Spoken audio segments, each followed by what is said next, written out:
I think that there is a concerted attempt now to pull the wool over your eyes about what's really going on in this country. You were told to expect 100 far-right protests last night. That whipped up a huge amount of fear. One of the people whipping up some of that fear, arguably, was the director of Hard Left Hope Not Hate group, who this morning tweeted, yes, this list, i.e. the list of locations that were expected to be attacked, this list was a hoax. But just look at the front pages of today's papers. An anti-racist message is being transmitted to millions of homes this morning. Well, he later went some way to retracting that tweet. But let's just have a look at those newspaper front pages and headlines, shall we? So I strongly suspect that the Daily Mail and the Daily Express came under huge commercial pressure here, don't you? Then, this morning, out strolls our Met Police Chief, Mark Rowley, like the cat who got the cream. It was a massive policing operation. I'm really pleased with how it went. And we put thousands of officers on the street, and I think the show of force from the police and, frankly, the show of unity from communities together defeated the challenges that we've seen. And it went off very peacefully last night. A couple of locations, we had some local criminals turn out and try and create a bit of antisocial behaviour, and we arrested a few of them. But it was a very successful night, and the fears of sort of extreme right disorder were abated. Right, firstly, we can't call what happened last night counter-protest, because there was nothing to protest about, was there? What was it? The ghost of the EDL, was it? Secondly, the country's top cop has just given the green light to people to come out in force on the street and mob up, in my view. We saw very hard left radicals there. That's according to their flag that they've got. They were out in Brighton. There was a huge pro-Palestine presence, the same group of people who have been rampaging through towns and cities for months now, causing all sorts of problems. And then there was this. We've got children and women using those trains, destroying some relatives. They are disgusting, nasty bastards, and we need to hold their throats and get rid of them all. I just want to say thank you all. I'm going to leave it now. And free! Free! Free! Palestine! Free! Free! Palestine! Free! Free! Palestine! Thank you. God bless you all. That is a now suspended Labour councillor who has just been arrested on suspicion of encouraging murder. And there was this as well. There have been 10 arrests in Croydon, and we're told, look, hey, don't worry, that was nothing to do with any riots or protests. That was just antisocial behaviour. Yeah, all right. So, what happened last night appears to have been a massively exaggerated national threat that brought loads of people out onto the streets with these placards everywhere as well. You know, the same placards you see all the time, refugees welcome, all of that, refugees welcome. The establishment media then piles in behind it to make it look like the nation fought off the Nazis. And now we've got this going on, haven't we? We have some breaking news now, and a woman has been arrested by Cheshire Police in relation to an inaccurate information on social media about the attacker in the Southport murders.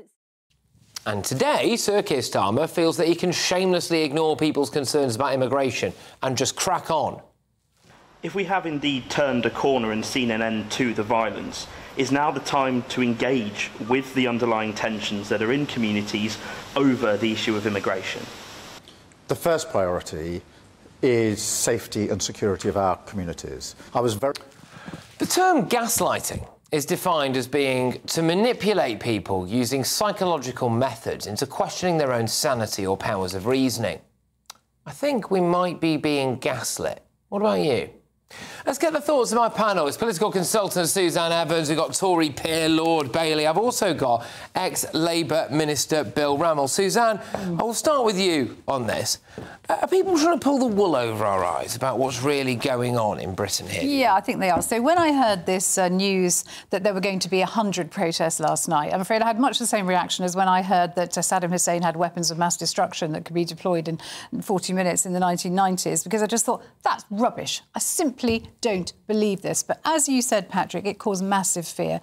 All those poor businesses that had to shutter up their shops, you know, people who stayed at home, people who cancelled what they were doing in fear of this potential mass riot, which it's now been revealed was a complete hoax. Well, all I will say on that is that the individual who said that it was a hoax has now rode back on it a bit, and I do think that there were Telegram messages coming out. There were, because I did see them. Okay. But I take your point. I think there was question marks as to where this fear was being whipped up from and who that might serve best. But the fact is, it didn't happen anyway. And yet, now we had all the front pages of the newspapers and the police saying, oh, it didn't happen and we stopped it. You think, well, it wasn't going to happen anyway. So that is the most ridiculous thing imaginable. So, yeah, I think we are having the wool pulled over our eyes. And what worries me, too, is that you saw the protests that did happen. What everyone seems to be completely missing to me is they were carrying socialist worker placards. So we're talking about a hard left communist publication, in my view, that is kind of feeding misinformation. You know, I think both the far right and the far left are a menace to society. And frankly, I think one side only gets a free pass. Sean, we had quite an astonishing thing, actually, when you think about it there, which is the Met police officer coming out, top cop, coming out and saying, well, thanks to the police and the community for coming to.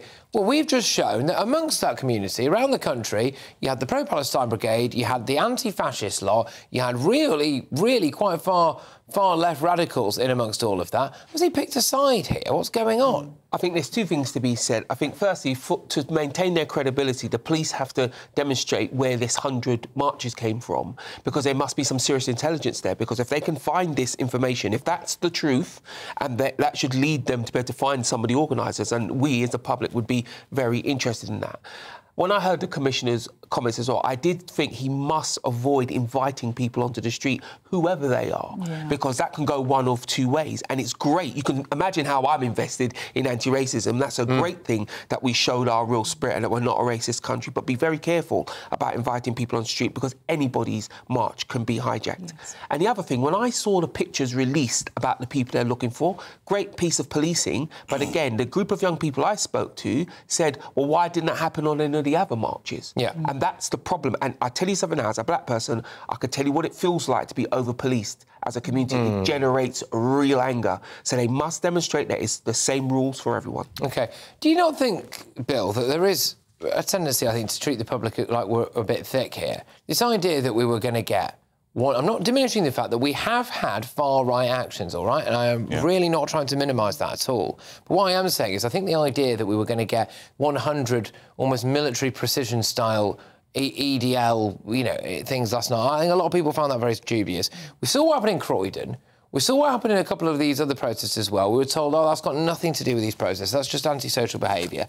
Now we've got the Met coming out and saying everything's fine. The front pages, even on the Daily Mail and Daily Express yesterday, coming out and being like, oh, we stood down, we snarled in the face of the far right. And I thought, hang on a minute, are we being told the full truth here?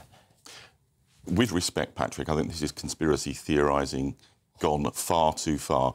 The reality is, for day after day, for 9 days, we saw thousands of violent thugs on the streets, throwing bricks at the police, attacking mosques, firebombing hotels. That has been happening. Now, it didn't happen last night. Why? One, I think it's about clear messaging from the government, the police and the Director of Public Prosecutions that if you engage in this stuff, you are going to be hit and you're going to be dealt with. Two, I actually think the timing of the very fast justice of the first sentences being handed out, and suddenly these people were seeing, oh, my God, I might go to prison for 3 years. I think that had a real impact. And I think as well there's been a splintering amongst these far-right groups. It's not command and control. I'll give you one example. Tommy Robinson, who I think is appalling, had been ramping this up on social media day after day. He didn't yesterday. Why? Because some of the suggestions came very close to advocating arson, and he wasn't prepared to go that far. And I think there's been a splintering. OK. I mean, obviously, Tommy Robinson is not here to defend himself for all of that. I did think that the way that there was those placards that were all readily available, and they are readily available at all of these protests. That doesn't happen overnight, does it? Well, it gave the impression, to me, right, it gives the impression, which I think is false, which is that last night the entirety of Britain took to the street to say that refugees are welcome here, and that Britain spoke. Refugees are welcome, genuine ones. Absolutely. I think the major issue is that people are not in favour of our borders. And I just feel as though there was a very misleading representation of what But you know what? We've got to be really precise about what we're opposed to. The placards you refer to, the Socialist Workers' Party, I've been fighting the Socialist Workers' Party all my political life. But they have a right to protest peacefully. And what I learnt when I was a government minister, engaging in the prevent strategy, is the only dividing line in terms of what is acceptable and what is unacceptable is violence and advocacy of violence. And if you start taking on other groups who are just protesting, it's not sustainable. But don't you accept, Bill, that the kind of person that's going to be happy to carry a socialist worker placard, or I would argue a Palestinian flag, in the midst of a massive demonstration, is a certain type of hard-left person who should be under just as much scrutiny as someone who's carrying a placard that's been printed opposing immigration? Scrutiny, yes, but not legal action unless they're engaging in violence. Look, we are going to have to put a pin in this for